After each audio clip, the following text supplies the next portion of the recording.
ಈ ತಿಂಗಳಿಂದಲೇ 500 ರು ನೋಟುಗಳು ಬ್ಯಾನ್, ಕೊನೆಗೂ ಸ್ಪಷ್ಟನೆ ನೀಡಿದ RBI.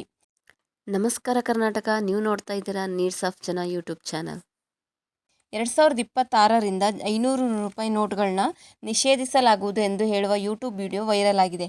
ಇದು ಕಳೆದ ಕೆಲವು ದಿನಗಳಿಂದಲೂ ಜನರಲ್ಲಿ ಸಾಕಷ್ಟು ಗೊಂದಲ ಮತ್ತು ಭಯವನ್ನು ಉಂಟುಮಾಡಿದೆ.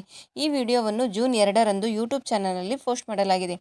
ಮಾರ್ಚ್ 2026ರಿಂದ 500 ರೂಪಾಯಿ ನೋಟುಗಳನ್ನು ಹಿಂಪಡೆಯಲಾಗುವುದು ಎಂದು ಅದು ಹೇಳಿದೆ. ಸುಮಾರು 12 ನಿಮಿಷಗಳ ಈ ವಿಡಿಯೋವನ್ನು 5 ಲಕ್ಷ ಜನರು ವೀಕ್ಷಿಸಿದ್ದಾರೆ. ಈ ಪರಿಸ್ಥಿತಿಯಲ್ಲಿ ಕೇಂದ್ರ ಸರ್ಕಾರ ಈಗ ಈ ಬಗ್ಗೆ ವಿವರಣೆಯನ್ನು ನೀಡಿದೆ. ಅಂದರೆ ಈ ಮಾಹಿತಿಯು ಸಂಪೂರ್ಣವಾಗಿ ಸುಳ್ಳು ಮತ್ತು ಭಾರತೀಯ ರಿಸರ್ವ್ ಬ್ಯಾಂಕ್ ಇಲ್ಲಿವರೆಗೆ ಅಂತಹ ಯಾವುದೇ ಘೋಷಣೆಯನ್ನು ಮಾಡಿಲ್ಲ ಎಂದು ಹೇಳಲಾಗಿದೆ.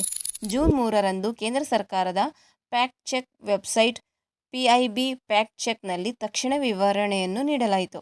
ಜನರು ಇದನ್ನು ನಂಬಬಾರದು. 500 ರೂಪಾಯಿ ನೋಟುಗಳನ್ನು ಚಲಾವಣೆಯಿಂದ ಹಿಂತೆಗೆದುಕೊಳ್ಳಲಾಗಿಲ್ಲ ಮತ್ತು ಅವು ಕಾನೂನುಬದ್ಧವಾಗಿ ಉಳಿಯುತ್ತವೆ. ಇಂತಹ ಸುಳ್ಳು ಮಾಹಿತಿಯಿಂದ ಜನರು ಮೋಸ ಹೋಗಬಾರದು. ಸುದ್ದಿಗಳನ್ನು ನಂಬುವ ಅಥವಾ ಹಂಚಿಕೊಳ್ಳುವ ಮೊದಲು ಯಾವಾಗಲೂ ಅಧಿಕೃತ ಮೂಲಗಳೊಂದಿಗೆ ಅದನ್ನು ಪರಿಶೀಲಿಸಿ ಎಂದು ತಿಳಿಸಲಾಗಿದೆ. ನವೆಂಬರ್ 2016ರಲ್ಲಿ ಹಳೆಯ 1000 ಮತ್ತು 500 ರೂಪಾಯಿ ನೋಟುಗಳನ್ನು ಅಮಾನ್ಯಗೊಳಿಸಲಾಯಿತು. ತರುವಾಯ ಹೊಸ 2000 ರೂಪಾಯಿ ನೋಟುಗಳು ಮತ್ತು 500 ರೂಪಾಯಿ ನೋಟುಗಳನ್ನು ಮುದ್ರಿಸಲಾಯಿತು. 200 ರೂಪಾಯಿ ನೋಟುಗಳು ಚಲಾವಣೆಗೆ ಬಂದವು. 100, 50, 20 ಮತ್ತು 10 ರೂಪಾಯಿ ನೋಟುಗಳು ಸಹ ಹೊಸ ರೂಪಗಳಲ್ಲಿ ಚಲಾವಣೆಗೆ ಬಂದವು.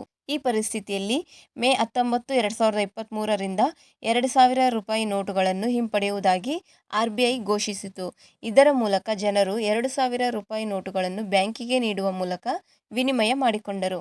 ಮಾರ್ಚ್ 31, 2025ರ ಹೊತ್ತಿಗೆ 2000 ರು ನೋಟುಗಳಲ್ಲಿ 98.21% RBIಗೆ ಮರಳಿದೆ ಎಂದು ವರದಿಯಾಗಿದೆ. ಇದರ ಅರ್ಥ 6,366 ಕೋಟಿ ಮೌಲ್ಯದ 2000 ರು ನೋಟುಗಳು ಚಲಾವಣೆಯಲ್ಲಿವೆ. ಇದರಿಂದಾಗಿ 500 ರು ನೋಟುಗಳನ್ನು ಹಿಂಪಡೆದ ಸುದ್ದಿ ಬಿಡುಗಡೆಯಾದಾಗ ಜನರು ಆಘಾತಕ್ಕೊಳಗಾದರು. ಆದರೆ ಕೇಂದ್ರ ಸರ್ಕಾರದ ವಿವರಣೆಯು ಜನರಿಗೆ ಸಾಂತ್ವನ ನೀಡಿದೆ. ಈ ವಿಡಿಯೋ ನಿಮಗೆ ಇಷ್ಟವಾದರೆ ಲೈಕ್ ಮಾಡಿ, ಶೇರ್ ಮಾಡಿ ಮತ್ತು ಇನ್ನಷ್ಟು ಇಂತಹ ಮಾಹಿತಿಗಾಗಿ ನಮ್ಮ ಚಾನಲನ್ನು ಸಬ್ಸ್ಕ್ರೈಬ್ ಮಾಡಿ. ಮುಂದಿನ ವಿಡಿಯೋದಲ್ಲಿ ಮತ್ತೊಂದು ಉಪಯುಕ್ತ ವಿಷಯದೊಂದಿಗೆ ಭೇಟಿಯಾಗುತ್ತೇನೆ. ಧನ್ಯವಾದಗಳು.